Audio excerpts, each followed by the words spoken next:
area. Today, jury selection begins in a critical phase of the trial of Andrea Yates, accused of drowning her 5 children. Plus, superstar Michael Jordan in the news, the strongest words yet from Jordan, that he will be back. Good morning, America. I'm Charles Gibson. I'm Diane Sawyer, and it's Tuesday, September 11th, 2001. Michael may be back. He's saying that tendonitis. We want to tell you what we know as we know it. We just got a report in that there's been some sort of explosion at the World Trade Center in New York City. One report said, and we can't confirm any of this, that a plane may have hit one of the 2 towers of the World Trade Center. But again, you're seeing the live pictures here. We have no further details than that. We don't know anything about what they have concluded happened there this morning. ABC's Don Dahler, who is on the scene. Don, just give me some description again of what you can see now. It appears that there is more and more fire and smoke enveloping the very top of the building. And as fire crews are descending on this area, it does not appear that there's any kind of an effort up there yet. Now remember, oh my God. Oh my God. That looks like a second plane. I did not see a plane go in. That just exploded. We just saw another plane coming in from the side. So this looks like it is some sort of a concerted effort to attack the World Trade Center that is underway. Give him that. You can watch. You can film it. Let's go. Today we've had a national tragedy. 2 airplanes have crashed into the World Trade Center in an apparent terrorist attack on our country. That is the courtyard of the Pentagon. The Pentagon is indeed exactly what it's described, just on the other side of the Potomac River from the Capitol, and there you see fires burning in the courtyard of the Pentagon, confirming what we'd been told almost immediately by eyewitnesses. The Pentagon itself has caved in from the top. There is much fire coming out of the windows. It looks like something from World War II, Peter. A huge explosion now, raining debris on all of us. We better get out of the way. Let's go to the trade tower again, because we now have what do we have? We don't. Now, it may be that something fell off the building. Peter, it's Don Dahler down here. I'm 4 blocks north of the World Trade Center. The second building that was hit by the plane has just completely collapsed. Started with a gigantic rumble, folded in on itself, and collapsed in a huge plume of smoke and dust. Get out of here! We're talking about massive casualties here at the moment, and we have,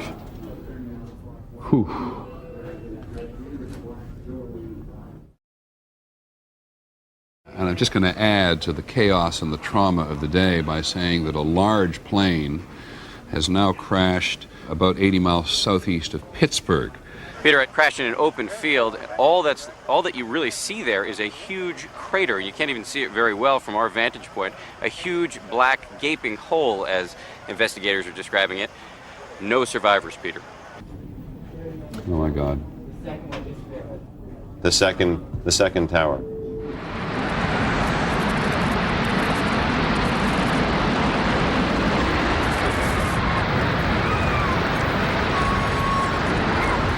It's hard to put it into words, and maybe one doesn't need to.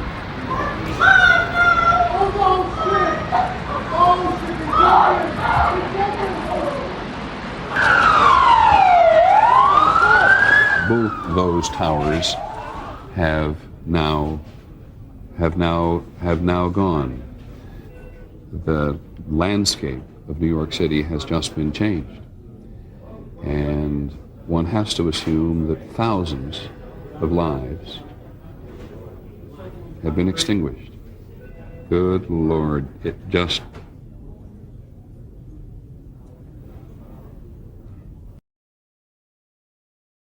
This scene on the steps of the Capitol building tonight, just as the sun was going down, was very, very moving. From the mountains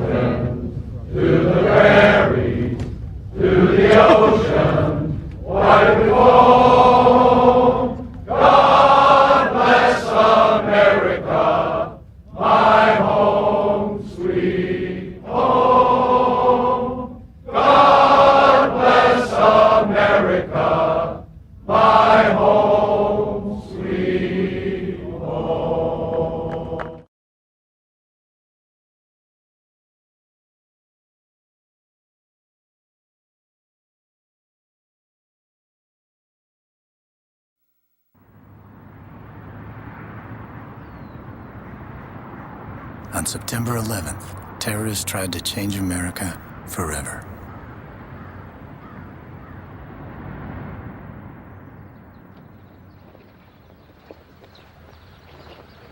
Well, they succeeded.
When I met Michael, I was 14 years old, and I knew that he was going to be my boyfriend.